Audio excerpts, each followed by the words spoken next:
आप पदाधिकारी हैं। गुड्डू साहब ऐसे मत बोलिए आप एक तो सुनिए। अब्दुल ईमान साहब को बहुत बहुत करोड़ों दुआएं हैं, शुभकामना है कि उन्होंने जो वादा किया वो पूरा किया। और सभी नेता को हम यही सुझाव दे सकते हैं, देखिए कि हमारे पुल किसी तरह से बन जाए, पुल हो जाए, पुल होना चाहिए। वो लोग दिक्कत अगर यदि हो, माननीय विधायक साहब ने हमारे बहुत आवाज उठाए, जहाँ तक उनकी हद थी कोशिश करने की है उन्होंने। कोशिश अख्तर साहब की है, कोशिश है अब्दुल ईमान साहब और भी है। आप देख सकते हैं विधायक जी और सांसद जी यहाँ पर आए हैं शिलान्यास के लिए। बड़ी खुशी की बात है। ऐसे में काफ़ी सारे लोग हैं, MIM से भी हैं, कांग्रेस से भी हैं और दीगर पार्टियों से भी हैं। बहुत सारे लोग हैं। MIM के पूर्णिया जिला अध्यक्ष नदीम अहमद साहब मौजूद हैं, उनसे हम कुछ सवाल करेंगे। सर बहुत बहुत शुक्रिया आपका। बहुत बहुत शुक्रिया आपका। कैसे आना हुआ यहाँ पर? जाहिर सी बात है कि आज ये खाड़ी पुल का जो शिलान्यास हुआ है, अधूरा काम को पूर्ण कराने का, खुशी के मौके को हम लोग देखने के लिए अपनी आंखों से आए हैं। और वाकई में यहाँ की आवाम में बड़ा जोश है, क्योंकि एक जो सपना था कि बहुत आसानी से हम लोग जिला जा सकें, अनुमंडल जा सकें और अंचल प्रखंड जा सकें। जाहिर सी बात है कि आज जो एक सपना साकार हो रहा है, लोगों में खुशी, एक जो ईद में खुशी होती है, कहीं ना कहीं उससे बढ़ के लोगों में खुशी जो है देखी जा सकती है। सर ये पुल कितने दिन में बन करके तैयार होगा? जाहिर सी बात है कि ये शायद 6 से 7 महीने का एक जो है टारगेट टेंडर हुआ है, और हमको लगता है कि अगर किसी तरह की कोई दुश्वारी नहीं हुई तो जाहिर सी बात है कि ये वक्त से पहले बन के तैयार हो जाएगा। क्योंकि अभी कुछ दिन पहले हम लोग 22 से बिलोंग करते हैं, तो 22 में इसका जो ऑफिस है वो वही है। तो एग्जीक्यूटिव से भी बातचीत हुई थी, तो उन्होंने बोला था कि अगर किसी तरह का कोई रोकथाम या किसी तरह की कोई लापरवाही नहीं बरती जाती है और काम जो रूप में होता है, तो हम लोग 4 से 5 महीने में इस काम को पूरा करके आवाम के लिए आने जाने का रास्ता खोल देंगे। और उसके बाद अप्रोच का काम चालू होगा, क्योंकि लगभग 26 से 27 करोड़ रुपये सिर्फ अप्रोच का काम होना है। तो जाहिर सी बात है कि आगे नदी का जो कटान का मसला है वो भी इससे बिल्कुल लोग कंट्रोल रहेंगे, और एक जो आने वाले वक्त में होगा बड़ा खुशी का माहौल होगा इस इलाके के लिए। आने जाने में जब रास्ता जो कठिन परिस्थिति से जो लोग उबर जाएंगे, तो जाहिर सी बात है इलाके में तरक्की भी होगी, और कम्युनिकेशन जब बेहतर होता है तो इलाके में तरक्की होती है। पुल के लिए कितने आदमी थे? विधायक थे, पूर्व विधायक थे, सांसद जी, किसने कितनी कोशिश की है इस पुल के लिए? देखिए जाहिर सी बात है कि कोशिश तो स्थानीय MLA का सब लोगों को मालूम है कि बहुत ज़्यादा रहा है, लेकिन होता क्या है कि योजना जो सैंक्शन होता है तो ये भारत सरकार का फंड भी है इसमें।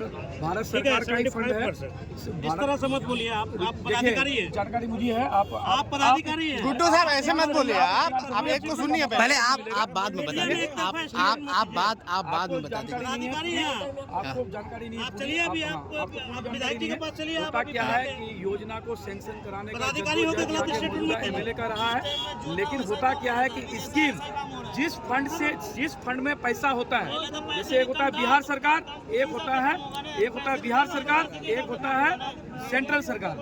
कई चीजें ऐसी होती है कि योजना सैंक्शन हो जाता है बिहार सरकार के द्वारा, लेकिन स्कीम पास होता है भारत सरकार के द्वारा, क्योंकि इसमें पैसा नहीं होता है। पैसा जिस डिपार्टमेंट में होगा उससे लेकर के काम को पूरा कराया जाता है। तो जाहिर सी बात है कि ये इनको जानकारी नहीं होगी इस चीज का। योजना सैंक्शन होता है राज्य सरकार से, लेकिन जब राज्य सरकार में पैसा नहीं हो तो वो राशि उधार के तौर पे ली जाती है, तो वो सेंट्रल सरकार से उधार समझ लीजिए लेकर के इस योजना को सैंक्शन करा करके जनाब अब्दुल ईमान साहब ने पारित कराया है। और इसी वजह से आज MP साहब भी इसमें हैं, क्योंकि उनका पैसा लिया गया है। तो जाहिर सी बात है कि इनको समझ नहीं आ रहा होगा, लेकिन ये कहीं ना कहीं हमारे जो आपके जो विधायक है उनका बहुत बड़ा रोल है, और उन्हीं के जद्दोजहद से आज ये खुशी का माहौल हम लोग के दरमियान में आया है। अभी ऐलान लोग कर रहे थे 13 साल का। 13 साल नहीं, जब से हिंदुस्तान आज़ाद हुआ है पिछले 75 सालों से यहाँ के लोग इस तकलीफ को झेल रहे थे, उससे आज़ादी का आज रास्ता मिल गया। यहाँ के लोगों ने 13 साल ही तकलीफ नहीं देखी है, 13 साल से तो उम्मीद पर थे, उसके लिए आज रास्ता बना। अब्दुल ईमान साहब ने ऐलान कर दिया कि सिर्फ पुल पर 8 करोड़ लगेंगे 37 करोड़ में।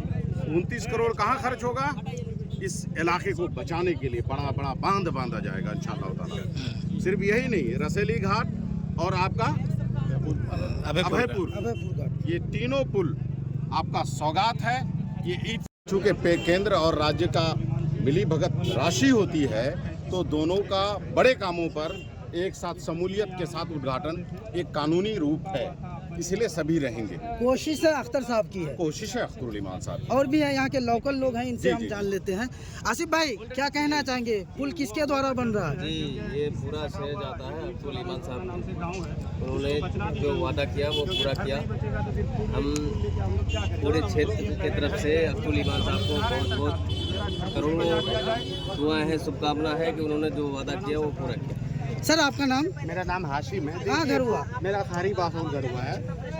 पुल बना है, ये सेंसन में फंसा पड़ा था विधानसभा में। माननीय विधायक साहब ने हमारे बहुत आवाज उठाए, जहाँ तक उनकी हद थी कोशिश करने की है उन्होंने। पर लोगों की सहयोग ये है कि अब मिलजुल के जो है काम को आगे बढ़ाया जाए, इसमें कोई आपत्ति ना लगाए। आपत्ति लगाने के कारण क्या होता है कि जो फंसी हुई थी 11 साल से वो अब ना फंसे। सब लोगों की यही समस्या है बस के फंसाने के चक्कर में पड़े रहते जिले हैं। में क्या कहना चाहेंगे? बिल्कुल, हम एमपी साहब को भी बोल दिए, एमएलए साहब को भी बोले, और सभी नेता को हम यही सुझाव दे सकते हैं, देंगे कि हमारे पुल किसी तरह से बन जाए, पुल हो जाए, पुल हो जाए। पुल होना चाहिए। वो लोग दिक्कत अगर यदि हो तो उसका समाधान बैठकर किया जाए, लेकिन पुल हो हर हालत में। चलिए बहुत बहुत शुक्रिया। बस ये नहीं कि वो लोग अपना आपसी राजनीति सेकने के चक्कर में हमारा रोटी काम सेकने अधूरा के रहे। चक्कर हम में इस पुल काम नहीं- को नहीं- हर नहीं- किस बातें नहीं करेंगे। ठीक है, वो राजनीति करें अपने हिसाब से करें। चलिए दूसरा आदमी से